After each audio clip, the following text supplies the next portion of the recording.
Hello शिक्षक साथियों, नमस्कार। आपने देखना शुरू कर दिया आपका अपना YouTube channel DS Mishra official और आपके अपने चैनल पर एक नए वीडियो सेशन के साथ आपका पुनः हार्दिक स्वागत है। और अभी का जो वीडियो लेकर के आया हूं वह संबंधित होगा बिहार सरकार शिक्षा विभाग के ही लेटेस्ट अपडेट से और एक नए आदेश से।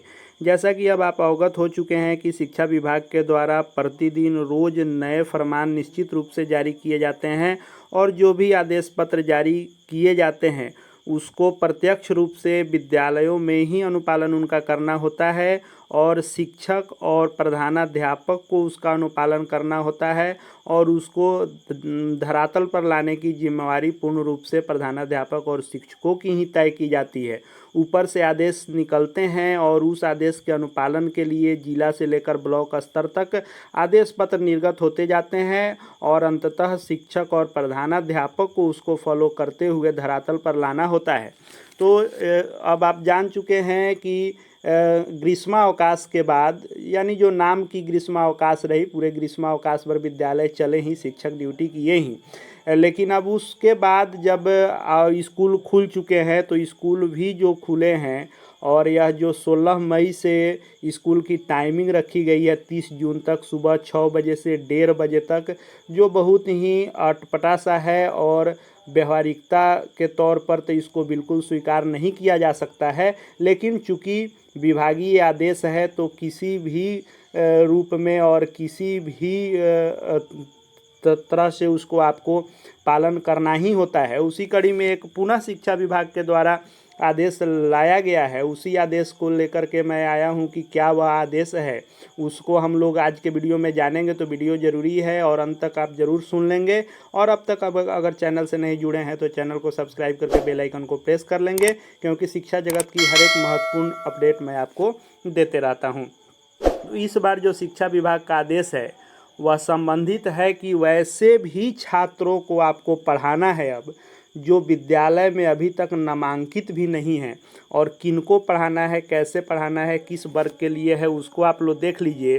तो शिक्षा विभाग ने यह जारी किया है कि एतद द्वारा सभी माध्यमिक उच्च माध्यमिक विद्यालय के प्रधानाध्यापक छात्रों एवं उनके अभिभावकों को सूचित किया जाता है कि ग्रीष्मावकाश के बाद 16 मई से जो विद्यालय में शिक्षण का कार्य शुरू हुआ है, इस प्रकार सभी उच्च माध्यमिक विद्यालयों में भी 9 से 12 की पढ़ाई शुरू हो जानी है। यानी 1 से लेकर 12 तक की पढ़ाई जो 16 मई से फुल डे के रूप में, इसको फुल डे ही हम कहेंगे, जब 6 से 1:30 बजे तक विद्यालय है तो जब शुरू हो गई है।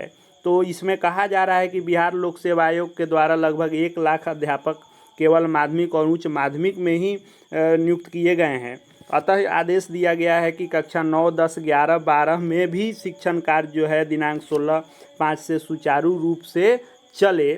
और इसके साथ ही यह आदेश किया गया है कि वर्ग 10 एवं 12 के छात्रों का शिक्षण कार्य तो 1 अप्रैल 2024 से ही शुरू है और वर्ग 9 में भी नया नामांकन प्रारंभ हो गया है। तो वर्ग 9, 10 एवं 12 के छात्र जो नामांकित हैं उनका क्लास तो आपको लेना ही है। साथ में वर्ग 11 यानी 11th में जो लोग मैट्रिक पास किए हैं, जो छात्र छात्राएं मैट्रिक पास किए हैं इस साल 2024 में, उनकी नामांकन की अभी प्रक्रिया बाकी है और उनका विद्यालय में नामांकन नहीं हुआ है। फिर भी शिक्षा विभाग के द्वारा यह आदेश किया गया है कि वैसे छात्र जो इस बार 10th में उत्तीर्ण हुए हैं उन छात्रों को उसी विद्यालय में कक्षा 11 के लिए तत्काल आपको अध्यापन सुनिश्चित कर देना है। नामांकन बाद में होगा, यानी यह आदेश है कि नामांकन होते रहेगा बाद में, आप पढ़ाना पहले से भी आप इसके लिए शुरू कर दीजिए। और 16 मई से आपका विभागीय कैलेंडर भी कह रहा है, इसलिए आप 16 मई से पढ़ाना शुरू कर दीजिए, भले ही नामांकन बाद में हो। और साथ ही प्रधानाध्यापक को भी कहा गया है कि आप बच्चों को प्रेरित कीजिए कि आप बिना नामांकन के ही पढ़ना शुरू कर दीजिए। तो अब यह जो नया आदेश है यह है कि बिना नामांकन के भी छात्र पढ़ने आएंगे और आपको बुलाना है, प्रेरित करना है, और नामांकन बाद में होता रहेगा, आपको पढ़ाना पहले है। ऐसा शिक्षा विभाग का आदेश है। आपको यह आदेश देख कर के कोई आश्चर्य नहीं होगा, क्योंकि ऐसे ऐसे बहुत ही आदेश आते रह रहे हैं, जिससे अब बहुत सारे आदेश को देख कर के आश्चर्य होना निश्चित रूप से बंद हो चुका है। इसलिए इसको भी फॉलो हम लोग करेंगे ही और विद्यालय में इसका अनुपालन होगा ही। आगे भी शिक्षा विभाग के द्वारा जो भी आपके लिए पत्र इत्यादि जो भी महत्वपूर्ण जानकारी आएगी उसको लेकर के मैं आता रहूँगा हमेशा की तरह। चैनल से जुड़ जाएंगे, चैनल को सब्सक्राइब करके बेल आइकन को प्रेस कर लेंगे। साथ ही साथ हमारे Telegram channel DS Mishra official से भी जुड़ जाएंगे, वहाँ भी आपको सभी प्रकार की लेटेस्ट खबर से आप अपडेटेड होते रहेंगे। इस वीडियो को देखने के लिए आपका बहुत बहुत धन्यवाद।